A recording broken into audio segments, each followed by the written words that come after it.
Hello नमस्कार साथियों, study 91 में मैं नीरज मिश्रा आप सभी का हार्दिक स्वागत करता हूं। दोस्तों, आज हम लोग बात करने वाले हैं आपके क्रैश कोर्स में यूपीएसआई से संबंधित आपका भारतीय अर्थव्यवस्था में तीसरा लेक्चर्स, जिसके बारे में परिचय से संबंधित डिस्कस कर रहे हैं। और आज हम लोग यह देखने का प्रयास करेंगे कि यहाँ से संबंधित कौन कौन से प्रश्न किस हिसाब से पूछे जा रहे हैं। और आज ये आपका चैप्टर कंप्लीट हो जाएगा। पहला टॉपिक जो आपका भारतीय अर्थव्यवस्था का परिचय था, उसके बाद हम लोग इसके टेस्ट सोल्यूशन पर बात करेंगे और फिर हम लोग अगला टॉपिक बैंकिंग व्यवस्था को शुरू करेंगे, जिसको मुद्रा एवं बैंकिंग के नाम से हम आप जानते हैं। तो चलिए शुरू करते हैं। एकदम शानदार सा सेगमेंट होगा आपका भारतीय अर्थव्यवस्था के परिचय से संबंधित। तो चलिए शुरू करते हैं। और जैसे कि मैं प्रश्न के हिसाब से आपको लेकर के चल रहा हूं, तो चीजें देखिए, क्रैश कोर्स है तो थोड़ा अलग चीजें आपके लिए होनी चाहिए और उसी के हिसाब से हम लोग बात भी कर रहे हैं। तो टॉपिक है 1985 तक चीन की अर्थव्यवस्था किस कारकों पर आधारित थी। यहां से बहुत शानदार सा सेगमेंट आपको मिलेगा। 1985 तक, ध्यान दीजिएगा, 1985 तक चीन की अर्थव्यवस्था किस कारकों पर आधारित थी। पहली बात तो समझिएगा, 1985 तक किस पर आधारित थी और अब किस पर आधारित है, दोनों में क्या डिफरेंट है, क्या फायदा है, ये पूछा जाता है। दोस्तों, 1985 तक चीन की अर्थव्यवस्था एक समाजवादी अर्थव्यवस्था पर आधारित थी। किस पर आधारित थी? समाजवादी अर्थव्यवस्था पर। अच्छा सर, ये समाजवादी अर्थव्यवस्था पर आधारित थी 1985 तक। ये समाजवादी अर्थव्यवस्था क्या होता है, तो आइए थोड़ा सा इस पर भी हम लोग डिस्कस करेंगे। समाजवादी अर्थव्यवस्था पर आधारित थी, तो समाजवादी अर्थव्यवस्था होता क्या है? समाजवादी अर्थव्यवस्था के जनक कौन है? तो समाजवादी अर्थव्यवस्था के जनक हैं दार्शनिक कार्ल मार्क्स। प्रसिद्ध दार्शनिक कार्ल मार्क्स समाजवादी अर्थव्यवस्था के जनक हैं। समाजवादी अर्थव्यवस्था कहते किसको है? देखिए दोस्तों, एक बात मैंने आपको पिछले क्लासेस में बताया था। समाजवादी में एक समाज और समाजवादी दो शब्द हैं। समाज का मतलब होता है लोगों का समूह, समाजवादी का मतलब होता है कि लोगों के समूह को एक समान श्रेणी में लाना, लोगों के समूह को एक समान श्रेणी में लाना। तो समाजवादी का मतलब होता है सबको एक समान श्रेणी में लाने का प्रयास करना। क्या? सबको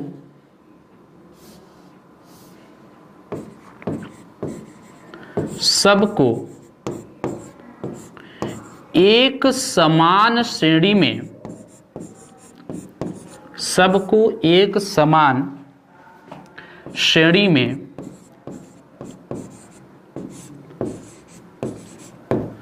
सबको एक समान श्रेणी में लाना। दोस्तों, सबको एक समान श्रेणी में कौन ला सकता है? हम आप ला सकते हैं? नहीं, सरकार ला सकती है। सरकार मतलब सार्वजनिक क्षेत्र ला सकता है। सार्वजनिक क्षेत्र का मतलब होता है सरकारी क्षेत्र, सरकार, सरकारी तंत्र। तो अर्थव्यवस्था का ऐसा क्षेत्र जिसमें सार्वजनिक क्षेत्र की भूमिका हो, उसको समाजवादी अर्थव्यवस्था कहा जाता है। ऐसी अर्थव्यवस्था जिसमें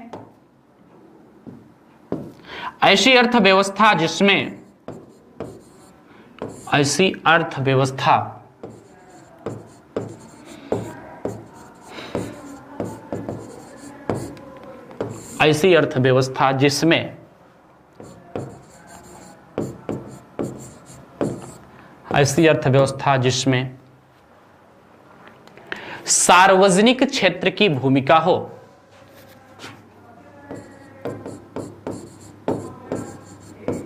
सार्वजनिक क्षेत्र की भूमिका हो, ऐसी अर्थव्यवस्था जिसमें सार्वजनिक क्षेत्र की भूमिका हो,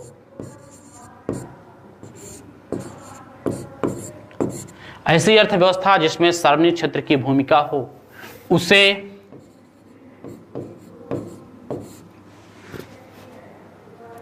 समाजवादी अर्थव्यवस्था कहा जाता है।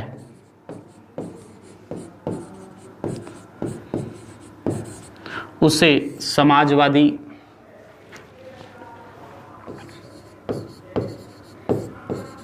अर्थव्यवस्था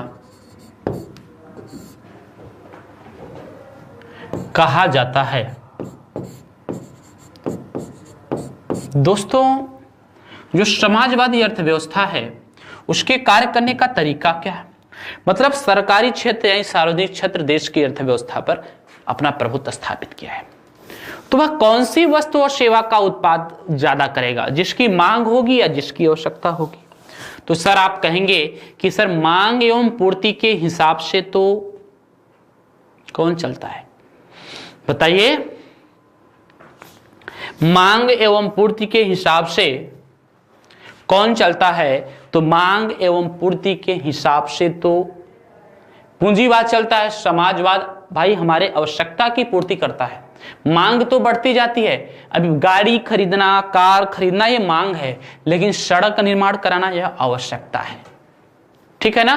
तो यह आवश्यकता आधारित अर्थव्यवस्था, समाजवादी अर्थव्यवस्था को आवश्यकता आधारित अर्थव्यवस्था भी कहा जाता है। समाजवादी अर्थव्यवस्था को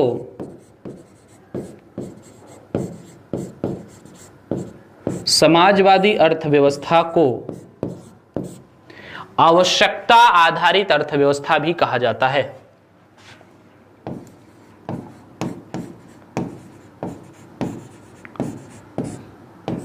समाजवादी अर्थव्यवस्था को आवश्यकता आधारित अर्थव्यवस्था भी कहा जाता है। समाजवादी अर्थव्यवस्था को आवश्यकता आधारित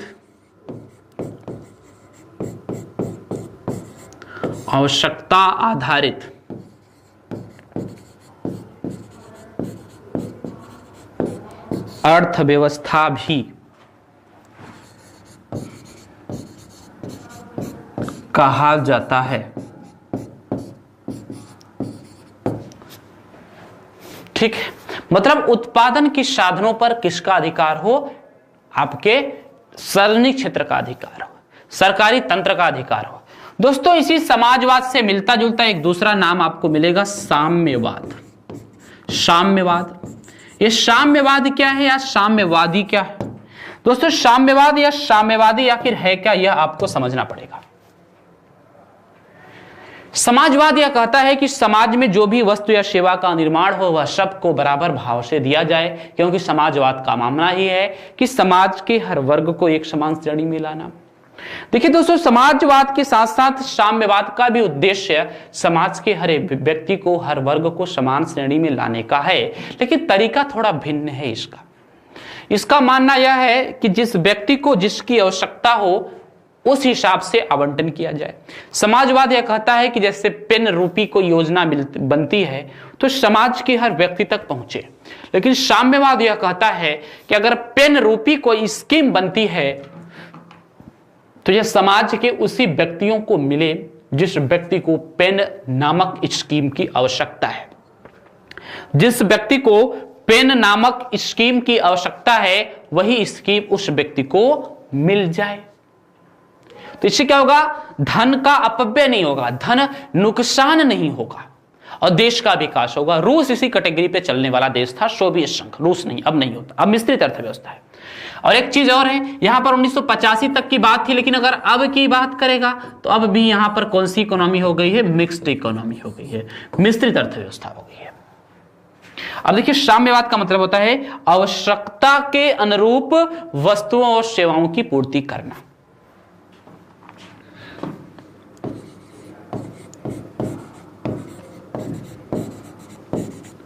आवश्यकता के अनुरूप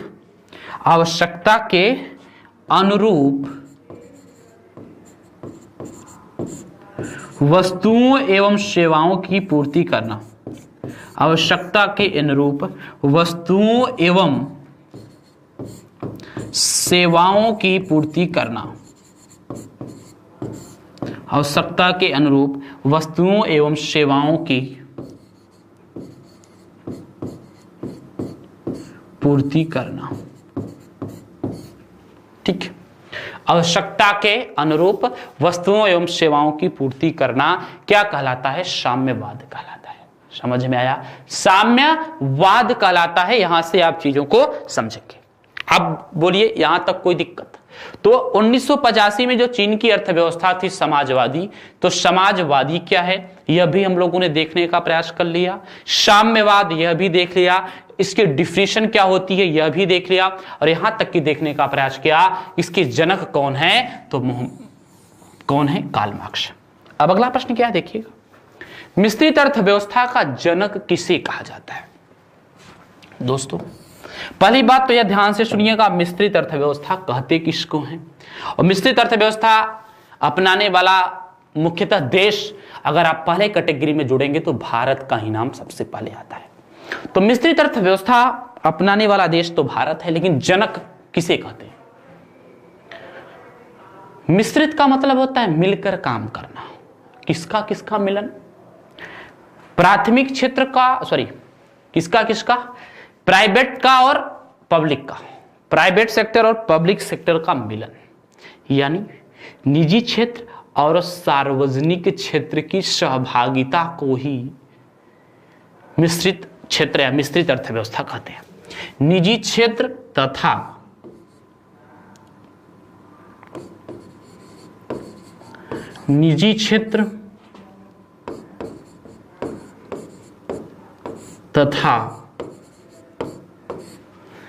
सार्वजनिक क्षेत्र, निजी क्षेत्र तथा सार्वजनिक, निजी क्षेत्र तथा सार्वजनिक क्षेत्र के सहभागिता को, निजी क्षेत्र तथा सार्वजनिक क्षेत्र के सहभागिता को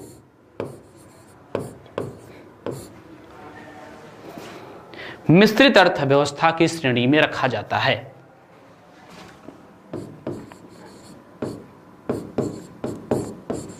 मिश्रित अर्थव्यवस्था की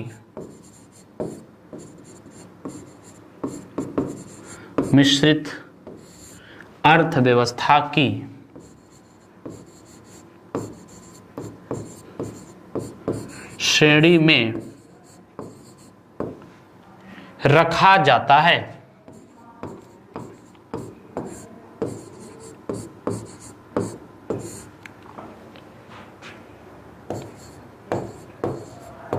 ठीक है ना?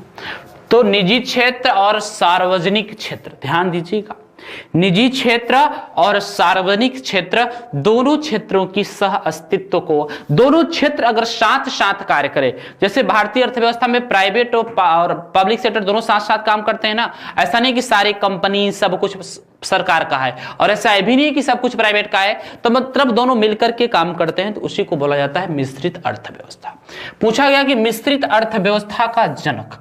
दोस्तों आपको पिछले सेक्शन में मैंने बताया था कि जब 1928-29 में विश्व में बहुत बड़ी आर्थिक मंदी का विकास हुआ, पूरे दुनिया में बहुत बड़े पैमाने पर कुछ देश जैसे रूस जैसे देश इससे वंचित रहे, तो रूस में ऐसी व्यवस्था नहीं आई क्योंकि वहां साम्यवाद था, तो ऐसा होना पॉसिबल ही नहीं था। तो दोस्तों हुआ क्या, उस आर्थिक मंदी से निपटने के लिए प्रोफेसर किन्स महोदय ने सुझाव दिया था और उन्होंने कहा था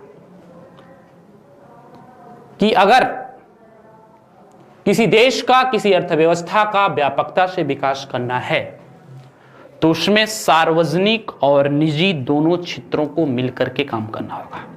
उसमें प्राइवेट और गवर्नमेंट यानी पब्लिक दोनों सेक्टर को मिलकर क्या करना होगा, काम करना होगा।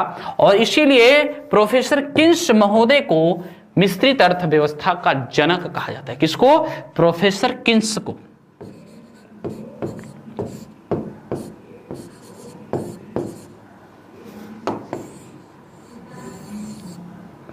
प्रोफेसर किन्स को। दोस्तों देखिए, तीन अर्थव्यवस्थाएं होती हैं राज्यों या लोगों की सहभागिता के आधार पर। एक होती है पूंजीवादी अर्थव्यवस्था, क्या होती है? पूंजीवादी अर्थव्यवस्था।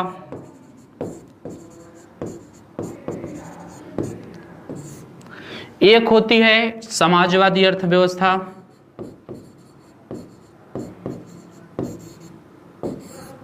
पूंजीवादी अर्थव्यवस्था, समाजवादी अर्थव्यवस्था, और एक होती है मिश्रित अर्थव्यवस्था।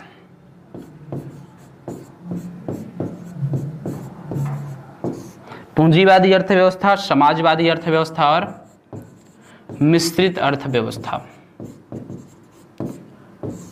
यह 3 प्रकार की अर्थव्यवस्थाएं होती हैं।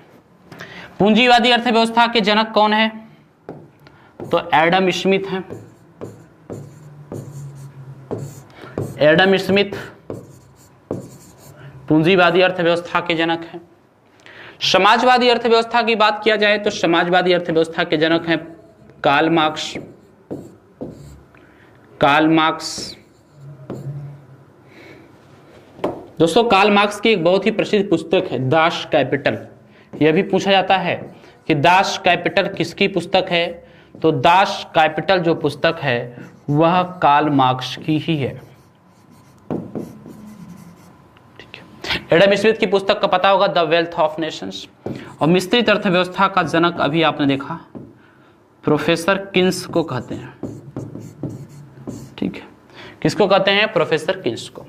लेकिन अगर यहीं पर हम भारत में मिश्रित अर्थव्यवस्था का जनक कहें तो भारत में मिश्रित अर्थव्यवस्था का जनक पीसी महालनोबिस को माना जाता है। भारत में जनक किसको माना जाता है? तो भारत में मिश्रित अर्थव्यवस्था का जनक पीसी महालनोबिस को माना जाता है। अगर प्रश्न में भारत जैसे शब्दों का प्रयोग न रहे, भारत कहीं न लिखा रहे, तो आप सीधे सीधे प्रोफेसर किन्स को टिक करेंगे। भारत में किसको माना जाता है? पीसी महालनोबिस को।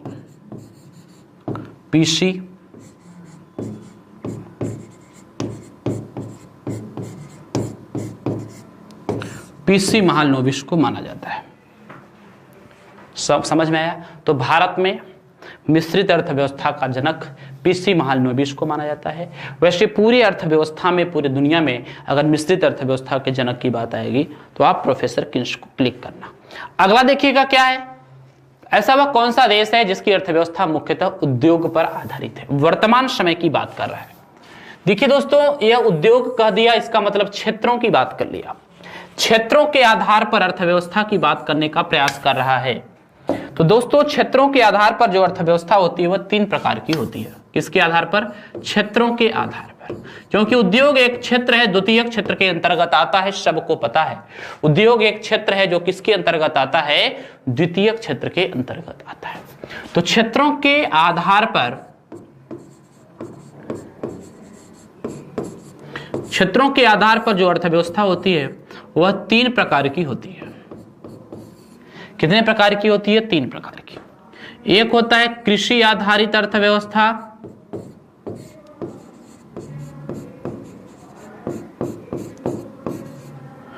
दूसरी होती है उद्योग आधारित अर्थव्यवस्था,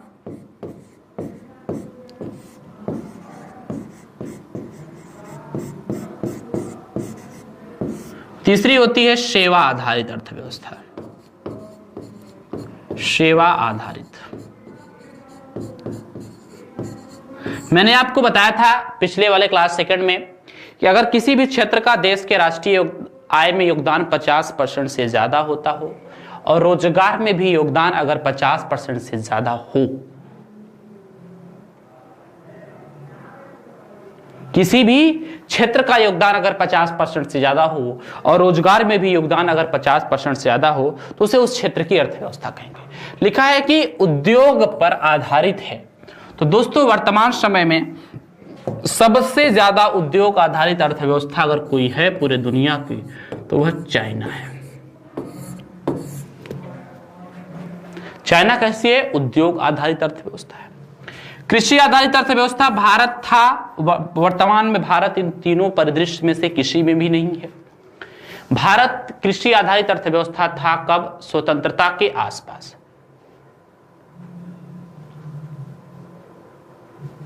तो चाहे तो लिख सकते हैं कि स्वतंत्रता के आसपास भारत एक कृषि आधारित अर्थव्यवस्था वाला देश था।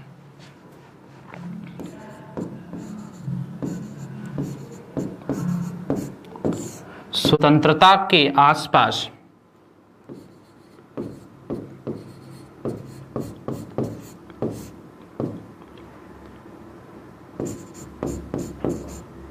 स्वतंत्रता के आसपास भारत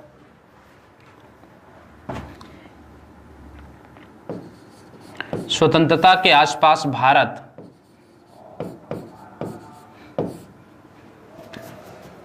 स्वतंत्रता के आसपास भारत कृषि आधारित अर्थव्यवस्था वाला देश था।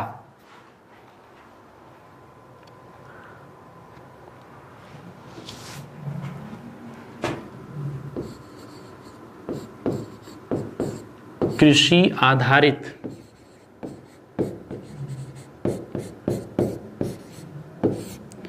अर्थव्यवस्था वाला देश था।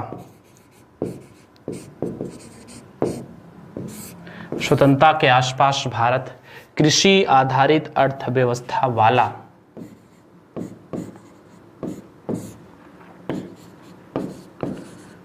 देश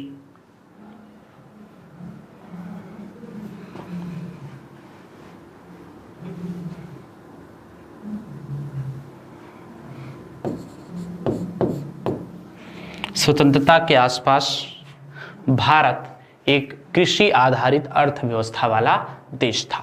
लेकिन वर्तमान समय में भारत इन तीनों कैटेगरी में से किसी भी के अंतर्गत नहीं आता। तीनों कैटेगरी में किसी भी पार्ट के अंतर्गत नहीं आता है। देखिए अगला प्रश्न क्या है आपका, भारत के किस क्षेत्र में मुख्यतः प्रच्छन्न बेरोजगारी पाई जाती है? किस क्षेत्र में? देखिए फिर बात आई, 3 क्षेत्र होते हैं, कृषि क्षेत्र,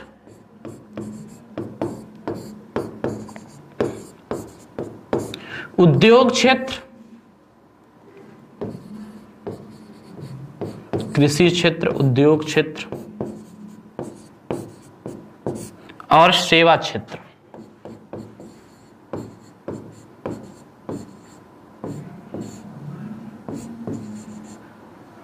कृषि क्षेत्र, उद्योग क्षेत्र और सेवा क्षेत्र।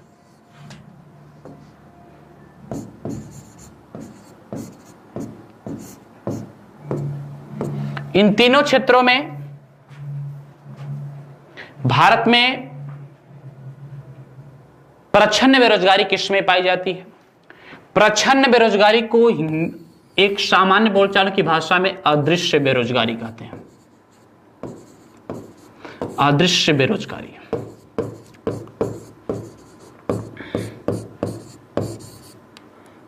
क्या कहते हैं? अदृश्य बेरोजगारी कहते हैं। दोस्तों अदृश्य बेरोजगारी का मतलब क्या होता है? अदृश्य बेरोजगारी से तात्पर्य है कि भारतीय अर्थव्यवस्था में ऐसी कोई कार्य करने वाला स्थान, ऐसा कोई कार्य करने वाला स्थान जहां पर सीमांत उत्पादकता शून्य हो। अदृश्य बेरोजगारी में क्या होती है? सीमांत उत्पादकता, मार्जिनल प्रोडक्टिविटी शून्य होती है। सीमांत उत्पादकता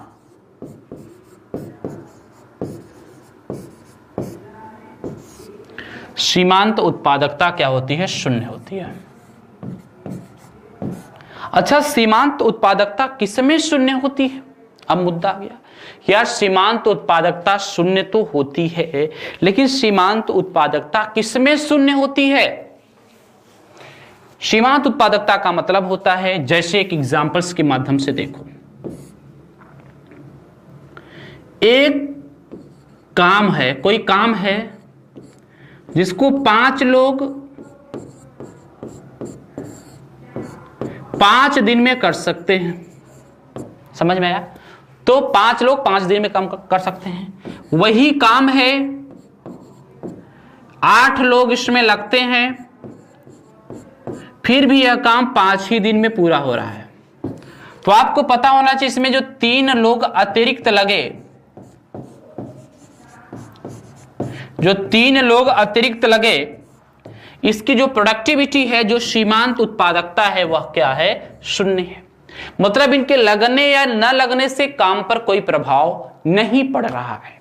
तो अब कहने का मतलब ये हो जाता है कि दिखती तो नहीं है, लेकिन दिख नहीं रहा, लेकिन ये लोग बेरोजगार है। ऐसा आप भारत में सिर्फ और सिर्फ कृषि क्षेत्र या प्राथमिक क्षेत्र में पाएंगे।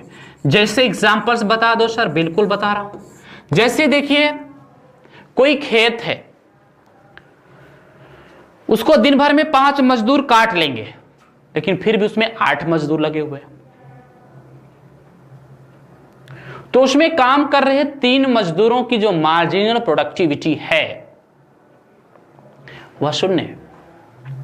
उसमें काम कर रहे 3 मजदूरों की मार्जिनल प्रोडक्टिविटी क्या है? 0 है।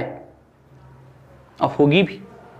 क्यों? क्योंकि उसमें 5 लोग काम कर लेते, जबरदस्ती कितने लोग लगे हुए हैं। समझ में आ रहा है ना? बहुत शानदार चीजें इकोनॉमिक्स में हम लोग सीखेंगे, आपको थोड़ा सा भी परेशान होने की आवश्यकता नहीं है। चलिए भैया, अब देखिएगा अगला क्या है हमारा। अगला है कि भारत की अर्थव्यवस्था कब से एक नियोजित अर्थव्यवस्था मानी जाती है। देखिए, यहां नियोजन का प्रश्न का जिक्र कर दिया। प्लान के हिसाब से देखो दोस्तों, इस दुनिया में प्लान के हिसाब से 2 प्रकार की अर्थव्यवस्था होंगी। प्लान के हिसाब से 2 प्रकार की अर्थव्यवस्था होंगी, या तो नियोजित होंगी या गैर नियोजित होंगी। देखिए, 2 प्रकार की अर्थव्यवस्थाएं होती हैं।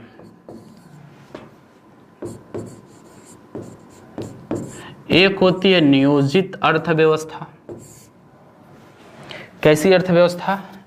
नियोजित अर्थव्यवस्था। नियोजित अर्थव्यवस्था। दूसरा होता है गैर नियोजित अर्थव्यवस्था।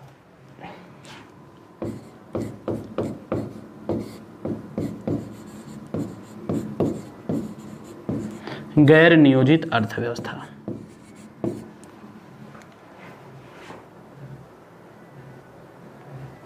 एक नियोजित अर्थव्यवस्था और एक गैर नियोजित अर्थव्यवस्था। 2 प्रकार की अर्थव्यवस्थाएं होती हैं। नियोजन का मतलब होता है, अगर थोड़ा इसको इंग्लिश में मैं लिखने का प्रयास करूं तो हो सकता है आप लोग बेटर समझें। यही पूछा है, नियोजन मतलब नियोजित। इसको इंग्लिश में बोलते हैं प्लानिंग इकोनॉमी।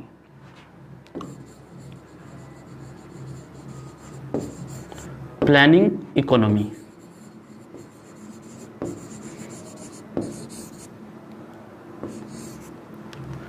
और गैर नियोजन का मतलब होता है नॉन प्लानिंग इकोनॉमी।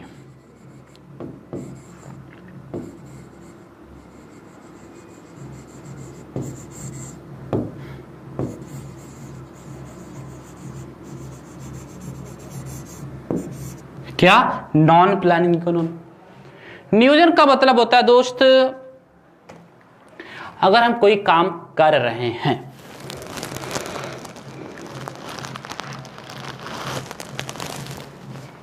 ऐसी अर्थव्यवस्था जिसमें कार्यों को पहले से निर्धारित किया जाता है, फिर योजनाएं बनाकर उसको पूरा करने का प्रयास किया जाता है। ऐसी अर्थव्यवस्था जिसमें कार्यों को पहले से निर्धारित किया जाता है, तत्पश्चात योजनाएं बनाकर उसको पूरा करने का प्रयास किया जाता है, उसको बोलते हैं नियोजित अर्थव्यवस्था। समझ में आया? कार्यों को पहले से तैयार किया जाता है और फिर उसको पूरा करने का प्रयास किया जाता है। भारत में यह कार्यकर्ता कौन था? तो भारत में पता होना चाहिए 18 मार्च 1950 से यह कार्यकर्ता था योजना आयोग, क्योंकि इसी दिन योजना आयोग की स्थापना हुई थी। योजना आयोग 8 मार्च 1950 को इसकी स्थापना हुई थी। सॉरी, 15 मार्च 1950 को। 8 मार्च माफ कीजिएगा। कब हुई थी? 15 मार्च 1950 को इसकी स्थापना हुई थी। कौन से आयोग की? योजना आयोग की। उसके बाद 1 जनवरी 2015 को इसके स्थान पर नीति आयोग आ गया। 1 जनवरी 2015 को इसके स्थान पर क्या आ गया? नीति आयोग आ गया।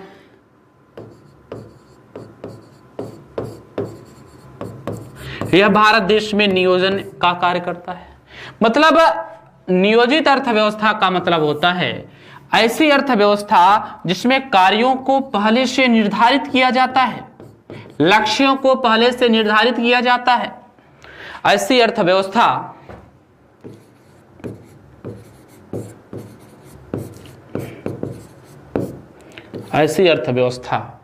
जिसमें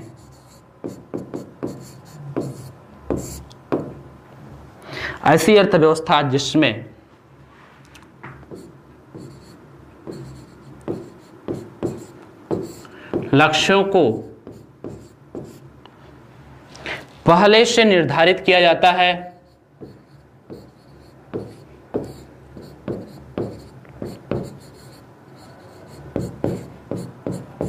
लक्ष्यों को पहले से निर्धारित किया जाता है,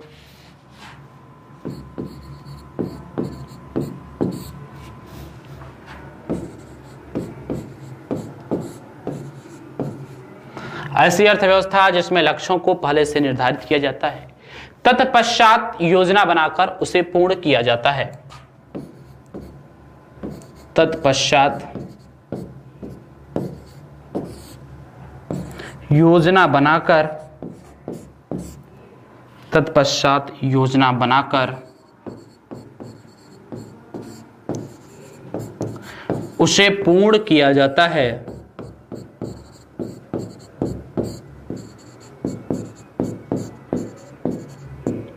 उसे नियोजित अर्थव्यवस्था कहा जाता है। उसे नियोजित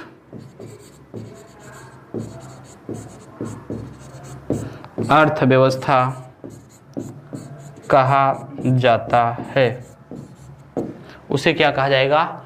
नियोजित अर्थव्यवस्था कहा जाएगा। बोलिए, समझ में आया? बहुत ही शानदार तरीके से आपको चीजें समझ में आ गई होंगी। नियोजित अर्थव्यवस्था क्या है और गैर नियोजित अर्थव्यवस्था क्या है। यहां गैर नियोजन मतलब नॉन प्लानिंग, जिसमें कोई कार्य पहले से कुछ डिसाइड नहीं होता। जब कभी आवश्यकता आ जाती है तो उस काम को क्या किया जाता है? पूरा कर लिया जाता है। जब कभी आवश्यकता आई तो उस काम को पूरा कर लिया जाता है।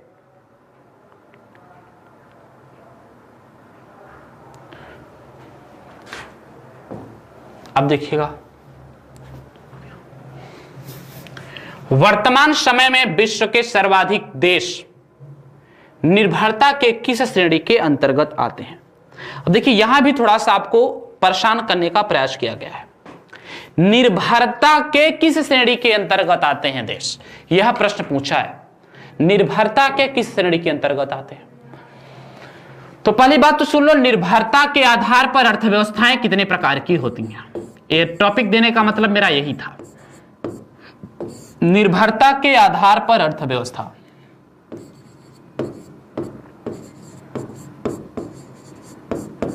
निर्भरता के आधार पर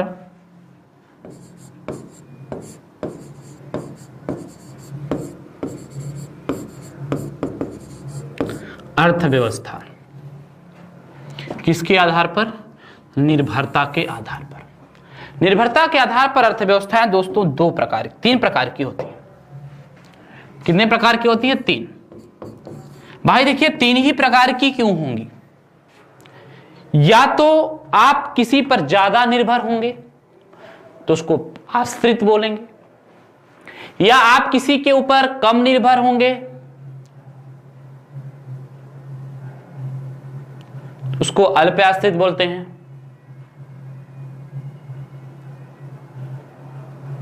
या आप किसी के ऊपर पूरी तरह से निर्भर होंगे उसको बोलते हैं पूर्णतः आश्रित। तो 3 चीजें आएंगी: पूर्णतः आश्रित अर्थव्यवस्था, पूर्णतः आश्रित अर्थव्यवस्था, पूर्णतः आश्रित अर्थव्यवस्था,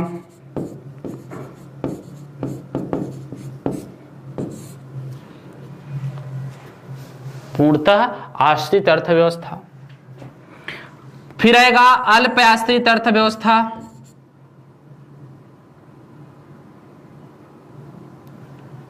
अल्प आश्रित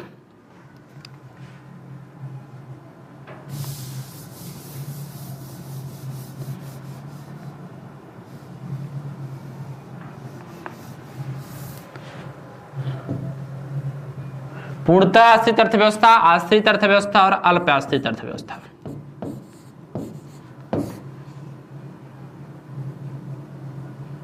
नहीं, निर्भरता के आधार पर अर्थव्यवस्था 3 प्रकार की होती हैं। कौन कौन सी? Semi dependent economy, fully dependent economy, non dependent economy. हाँ दोस्तों, या तो आश्रित होगा या नहीं होगा। तो पूर्णतः आश्रित अर्थव्यवस्था, अल्प आश्रित अर्थव्यवस्था, अल्प आश्रित,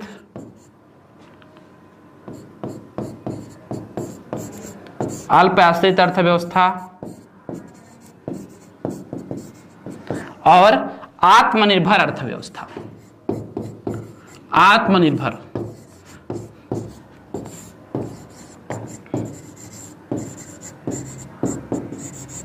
यहां से इतनी चीजें हो सकती हैं, या तो किसी देश पर निर्भर होगा, या तो नहीं होगा, या ज्यादा होगा।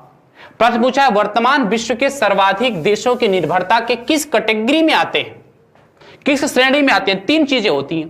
पूर्णतः आश्रित का मतलब ऐसे देश जो अपने देश का विकास करने के लिए ज्यादा मात्रा में, बहुत बड़ी मात्रा में क्या होते हैं? दूसरे देशों पर निर्भर होते हैं। क्या होते हैं? दूसरे देशों पर निर्भर होते हैं। या ऐसे देश, यहां अल्प आश्रित में क्या होगा? जो अपने देश के विकास के लिए थोड़ा बहुत क्या करते हैं? दूसरे देशों पर निर्भर होते हैं।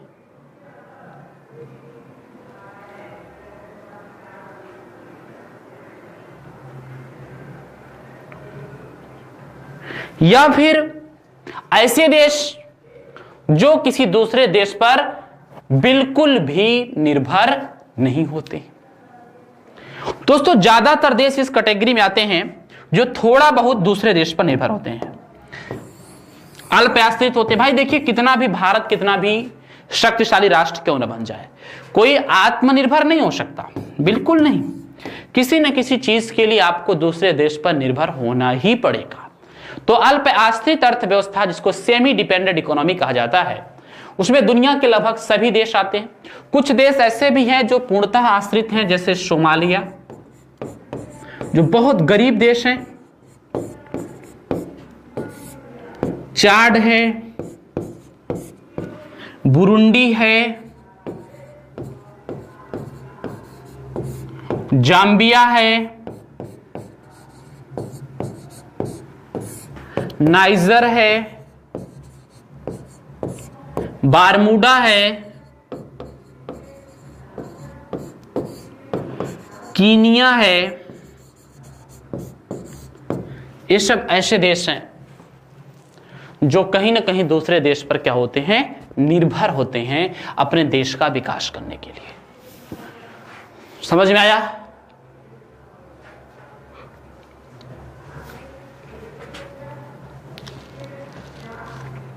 सीमित संसाधनों का कुशलतम प्रयोग करना क्या कहलाता है? क्या शानदार प्रश्न है भाई। अगर आपके पास सीमित संसाधन हैं, लिमिटेड रिसोर्सेस हैं, और उसका आप कुशलतम प्रयोग करना चाहेंगे, तो वह क्या कहलाता है? दोस्तों सीमित संसाधनों का कुशलतम प्रयोग करना ही अर्थशास्त्र कहलाता है। क्या कहलाता है? अर्थशास्त्र। अर्थशास्त्र का मतलब होता है धन का विज्ञान। अर्थशास्त्र का मतलब, अर्थ का मतलब धन, शास्त्र का मतलब विज्ञान। पहले लेक्चर में पढ़ाया था, तो अर्थशास्त्र का मतलब हो जाएगा धन का विज्ञान। ध्यान देना, अर्थशास्त्र में क्या हो जाएगा? अर्थशास्त्र में हो जाएगा धन का विज्ञान। धन का विज्ञान।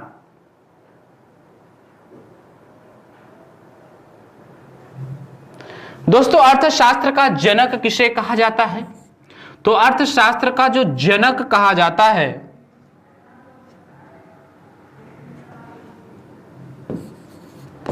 वह कहा जाता है एडम स्मिथ को।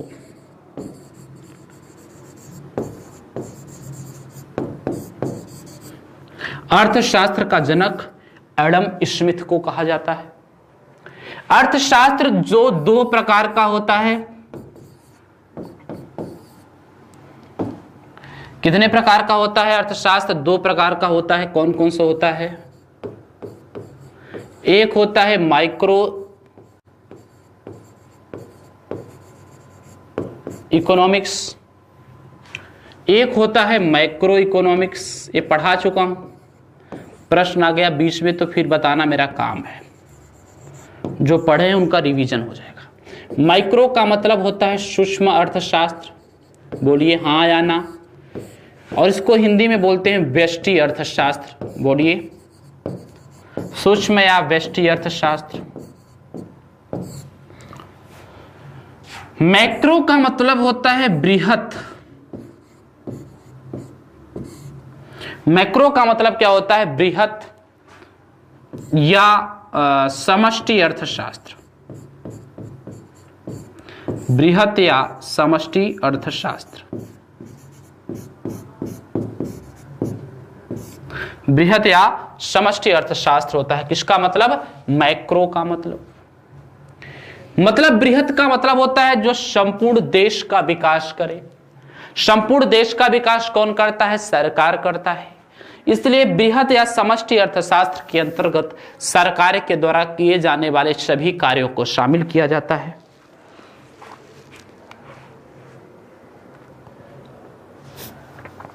सरकार के द्वारा किए जाने वाले सभी कार्यों में गरीबी, बेरोजगारी, पोषण, भूखमरी, बजट, शिक्षा, चिकित्सा, परिवहन, संचार व्यवस्था, बैंकिंग व्यवस्था आदि कामों को आपके समष्टि अर्थशास्त्र के अंतर्गत रखा जाता है। यह बात मैं आपको बताया हूं। व्यष्टि अर्थशास्त्र में सिर्फ 3 चीजें होती, इसलिए इसको लिख देता हूं, आप फिर से याद कर लीजिए।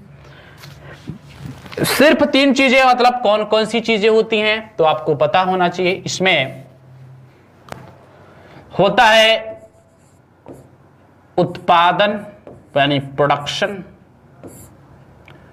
उपभोग यानी कंज्यूम, एंड कीमत निर्धारण।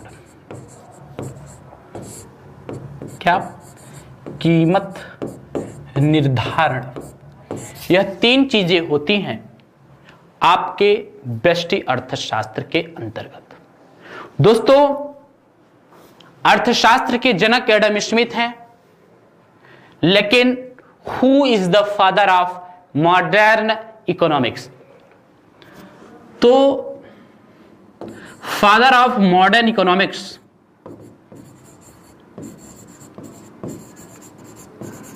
फादर ऑफ मॉडर्न इकोनॉमिक्स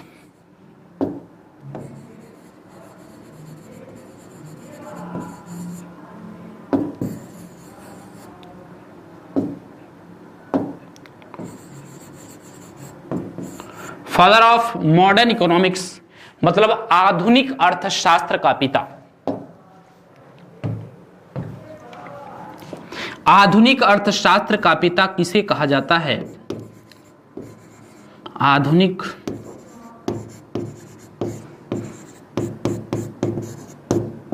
अर्थशास्त्र का पिता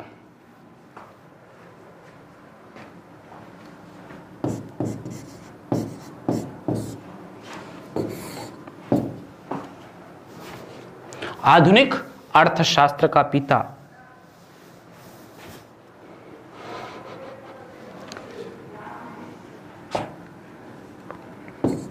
प्रोफेसर किन्स को कहा जाता है। एडम स्मिथ की एक बहुत ही प्रसिद्ध पुस्तक है, उस पुस्तक का नाम क्या है? The wealth of Nations.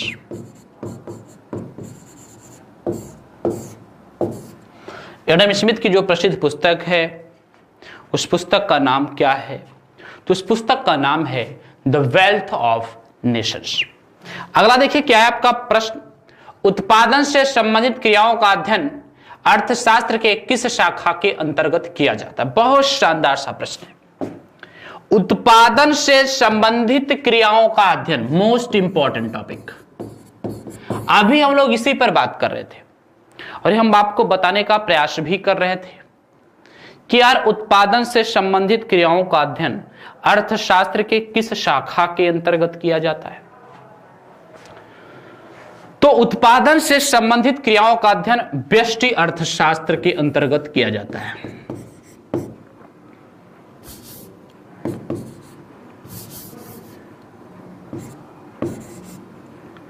व्यष्टि अर्थशास्त्र।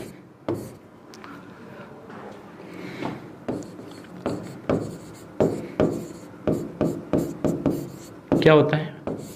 व्यष्टि अर्थशास्त्र के अंतर्गत किया जाता है। यह अर्थशास्त्र दो ही प्रकार का होता है, समष्टि और व्यष्टि। व्यष्टि अर्थशास्त्र को इंग्लिश में बोलते हैं दोस्तों माइक्रो इकोनॉमिक्स। क्या बोलते हैं? व्यष्टि अर्थशास्त्र को इंग्लिश में कहते हैं माइक्रो इकोनॉमिक्स। क्या? Micro economics. व्यष्टि अर्थशास्त्र में होता क्या है? माइक्रो का मतलब होता है सूक्ष्म। क्या होता है? सूक्ष्म। सूक्ष्म का मतलब होता है छोटा, छोटा मतलब सबसे छोटा। इसके अंतर्गत अर्थव्यवस्था के सबसे छोटी इकाई के विकास प्रक्रमों का अध्ययन किया जाता है। क्या किया जाता है? इसके अंतर्गत अर्थव्यवस्था के सबसे छोटी इकाई का अध्ययन किया जाता है। अच्छा, किसी भी अर्थव्यवस्था की सबसे छोटी इकाई क्या होता है भाई? एक व्यक्ति हो सकता है, एक कंपनी हो सकता है, एक फर्म हो सकता है, तो ये सारी चीजें हो सकती हैं अर्थव्यवस्था की सबसे छोटी इकाई। तो देखिए व्यष्टि अर्थशास्त्र को आइए हम लोग डिफाइन कर लेते हैं। ऐसा अर्थशास्त्र जो ऐसा अर्थशास्त्र जो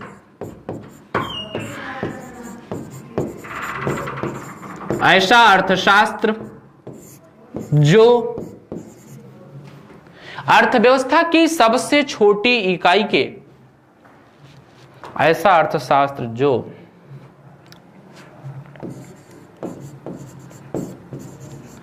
अर्थव्यवस्था के सबसे छोटी इकाई का अर्थव्यवस्था के सबसे छोटी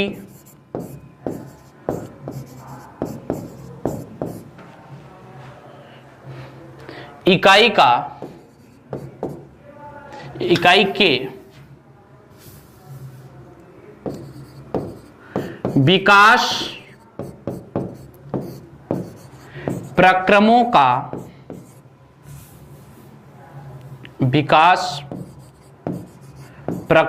का अध्ययन करता है। विकास प्रक्रमों का अध्ययन करता है, उसे व्यष्टि अर्थशास्त्र कहते हैं। व्यष्टि अर्थशास्त्र में केवल तीन चीजें होती हैं दोस्तों। एक तो दे दिया इसमें उत्पादन, दूसरा होता है उपभोग, तीसरा होता है कीमत निर्धारण।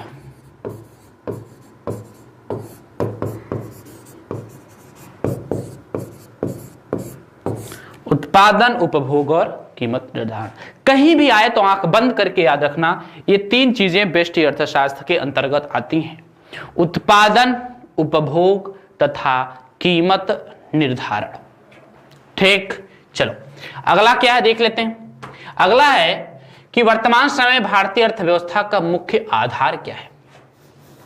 दोस्तों, भारतीय अर्थव्यवस्था का मुख्य आधार, भारतीय अर्थव्यवस्था नहीं का जो मुख्य आधार होता है वह कृषि है। भारतीय अर्थव्यवस्था का मुख्य आधार क्या है? कृषि है।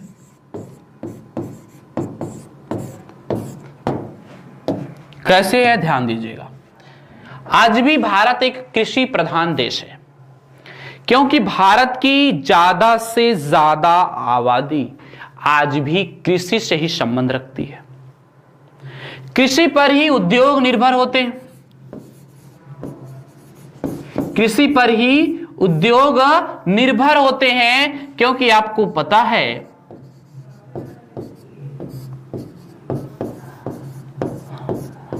पता है दोस्त कि कृषि उद्योगों के लिए जो कच्चा माल आता है, उद्योगों के लिए जो कच्चा माल आता है वह कहां से आता है?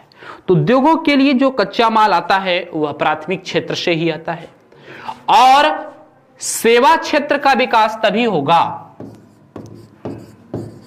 जब प्राथमिक और द्वितीयक दोनों का होगा। क्यों? क्योंकि जो सेवा क्षेत्र होता है वह प्राथमिक एवं द्वितीयक दोनों को सेवाएं प्रदान करता है। It's a service provider. सेवा क्षेत्र प्राथमिक और द्वितीयक दोनों को क्या करता है? सेवा प्रदान करता है। यह एक सर्विस प्रोवाइडर है। तो कहने का मतलब है कि अर्थव्यवस्था का विकास तभी होगा जब कृषि क्षेत्र का बड़े पैमाने पर विकास हो। अब देखिए, पता चला बहुत बड़ी बड़ी चीनी मिलें लगा दी गई, लेकिन अगर गन्ना ही नहीं मिल रहा है तो चीनी का विकास किस काम का? भाई, चीनी मिलों के लिए गन्ना तो चाहिए ही ना। चीनी मिलों के लिए गन्ना तो चाहिए ही चाहिए। जब तक गन्ना नहीं मिलेगा तब तक चीनी मिलों का व्यापकता से विकास नहीं हो पाएगा। अब देखिएगा अगला प्रश्न क्या है आपका। औद्योगिक क्षेत्रों को कच्चा माल की आपूर्ति किस क्षेत्र से की जाती है?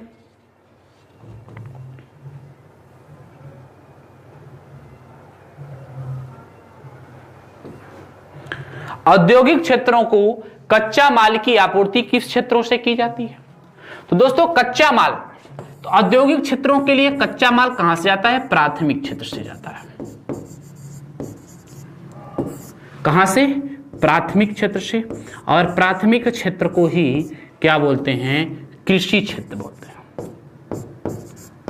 प्राथमिक क्षेत्र को ही क्या कहा जाता है? कृषि क्षेत्र कहा जाता है। प्राथमिक क्षेत्र को आप किस नाम से जानते हैं? आप प्राथमिक क्षेत्र को कृषि क्षेत्र के नाम से जानते हैं। ठीक है,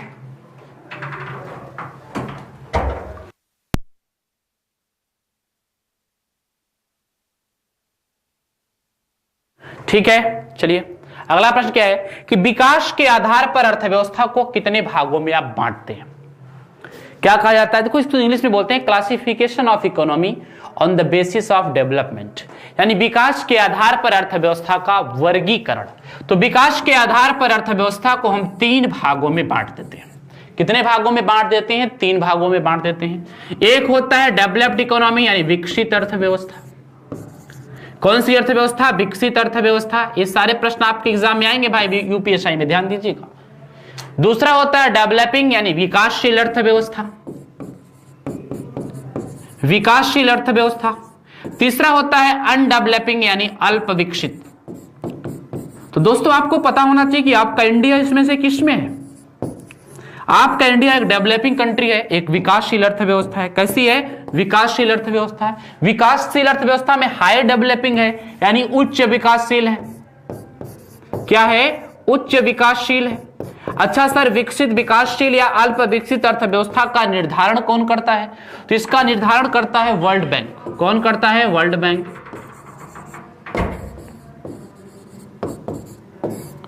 कौन करता है? वर्ल्ड बैंक करता है। किस आधार पर करता है? तो यह करता है पीसीआई के आधार पर कैपिटा इनकम, जिसको क्या बोलते हैं? प्रति व्यक्ति आय। तो किसी भी देश की अर्थव्यवस्था को विकसित, विकासशील या अल्प विकसित बनाने में किसका योगदान होता है? पर कैपिटा इनकम का होता है, प्रति व्यक्ति आय का होता है। इसका निर्धारण कैसे किया जाता है? वर्ल्ड बैंक करता है। किस हिसाब से करता है? प्रति व्यक्ति आय के हिसाब से करता है। कब कब करता है? तो हर 2 साल में करता है। ठीक है, अब देखिएगा भारतीय अर्थव्यवस्था के प्राथमिक क्षेत्र के अंतर्गत कौन कौन से उत्पादों को शामिल किया जाता है? मोस्ट इंपॉर्टेंट प्रश्न है आपके एग्जाम के लिए, एकदम मोस्ट इंपॉर्टेंट। कौन कौन से उत्पाद प्राथमिक क्षेत्र? देखिए ये primary sector also known as agriculture sector. कभी भी अगर कृषि क्षेत्र कहीं लिख जाए अगर कहीं कृषि क्षेत्र लिख जाए तो उसको कृषि मत समझना, ये याद रखना, भूल कतई मत करना। कृषि अलग है, कृषि क्षेत्र अलग है। कृषि क्षेत्र के अंतर्गत कृषि आता है। अब देखो प्राथमिक क्षेत्र में क्या क्या आएगा, कृषि आएगा, वानिकी आएगा यानी वन, जिसको हॉर्टिकल्चर्स कहा जाता है। फिर आएगा इसमें आपका मत्स्य पालन, मछलियों को पालना। मत्स्य पालन किस में आता है, कृषि क्षेत्र में आता है, कृषि में नहीं आता, कृषि क्षेत्र में आता है। फिर आता है पशुपालन, फिर आता है अंडा उत्पादन या उसको क्या बोलते हैं, पोल्ट्री फार्म, मींस हिंदी में बोलते हैं कुक्कुट पालन। क्या बोलते हैं, कुक्कुट पालन। इसी में आता है आपका खनन, इसी में आता है उत्खनन। अच्छा सर खनन कृषि है क्या, नहीं भैया, प्राथमिक क्षेत्र है। प्राथमिक क्षेत्र का मतलब जो हमको भगवान से चीजें मिलती, जो प्रकृति प्रदत्त चीजें होती हैं वे सब प्राथमिक क्षेत्र में आती हैं। ये खनन में नीचे लोहा जाकर आप बनाते हैं क्या, भाई बना बनाए मिलता है ना, शोधन करते हैं उसका। अब देखिएगा क्या है, मे बी एक पॉइंट्स और होगा इसमें। हाँ, भारतीय अर्थव्यवस्था के अंतर्गत सर्वाधिक मात्रा में पेट्रोलियम का आयात किस देश से होता है, सबसे अधिक मात्रा में भारत पेट्रोल किस देश से लेता है, सऊदी अरब से लेता है। अभी तक तो खूब रट्टा मारे होंगे, करंट में है भाई, बदल गया है, अब सऊदी अरब से नहीं लेता है, यूएई से लेता है, संयुक्त अरब अमीरात से लेता है। नोट करिएगा, संयुक्त अरब अमीरात से लेता है। समझ में आया, संयुक्त अरब अमीरात से लेता है। ठीक, ऐसी अर्थव्यवस्था जिसमें निजी तथा सार्वजनिक दोनों क्षेत्रों की का सह अस्तित्व होता है, यानी जो private sector and public sector दोनों साथ में मिलकर कार्य करते हैं तो उसको किस प्रकार की अर्थव्यवस्था कहा जाता है। भैया दोनों मिल गए तो मिश्रित हो गया ना, और भारत में यही वाली तो पाई जाती है, मिश्रित अर्थव्यवस्था, यानी ऐसी अर्थव्यवस्था जिसमें पब्लिक सेक्टर प्राइवेट सेक्टर दोनों मिलकर क्या करते हैं, कार्य करते हैं, उसको क्या बोलते हैं, मिश्रित अर्थव्यवस्था कहा जाता है, मिक्स्ड इकोनॉमी कहा जाता है। मिश्रित अर्थव्यवस्था का जनक किसको माना जाता है, तो मिश्रित अर्थव्यवस्था का जनक माना जाता है प्रोफेसर किन्स महोदय को। आपको पता है, मैंने आपको बताया है, प्रोफेसर किन्स महोदय ने ही 1928-29 के महान आर्थिक मंदी से निपटने के लिए सिद्धांत बताया था, और उन्होंने कहा था कि आर्थिक मंदी देश में कभी नहीं हो सकती जब हम प्राइवेट सेक्टर और पब्लिक सेक्टर दोनों साथ में मिलकर के काम करें। ठीक है दोस्तों, तो एक देखिएगा, ऐसी अर्थव्यवस्था जिसमें प्रतियोगिता की स्थिति देखी जाती है वह मुख्यतः किस प्रकार के देशों में पाई जाती है, कॉम्पिटिटिव इकोनॉमी, तो वह मुख्यतः विकसित अर्थव्यवस्था या विकसित देशों में पाई जाती है भैया, जहां पर कंपटीशन बहुत ज्यादा होता है, किसके बीच, उत्पादन के साधनों के बीच। अच्छा, कंपटीशन यानी कॉम्पिटिटिव इकोनॉमी में देश की जनता को फायदा होता है या नुकसान होता है, भैया फायदा होता है ना, क्योंकि दो कंपनियां एक ही तरह का प्रोडक्ट बनाती हैं तो क्या चाहेंगी, उच्च क्वालिटी की वस्तु को कम से कम दामों में मार्केट में दिया जाए। तो इसमें क्या होता है, देश की जनता को फायदा होता है, देश की जनता को लाभ, देश की जनता को क्या होता है, लाभ होता है। समझ में आया। तो दोस्तों यह टॉपिक आपका कंप्लीट होगा। अब हम लोग इसमें टेस्ट आपके सामने प्रस्तुत करेंगे, टेस्ट से संबंधित चीजों पर वार्तालाप होगी अगले सेक्शन में। तब तक के लिए अपना ध्यान रखिएगा, अपनी पढ़ाई को अच्छी तरीके से करते रहिएगा। Thank you, best of luck, जय हिंद।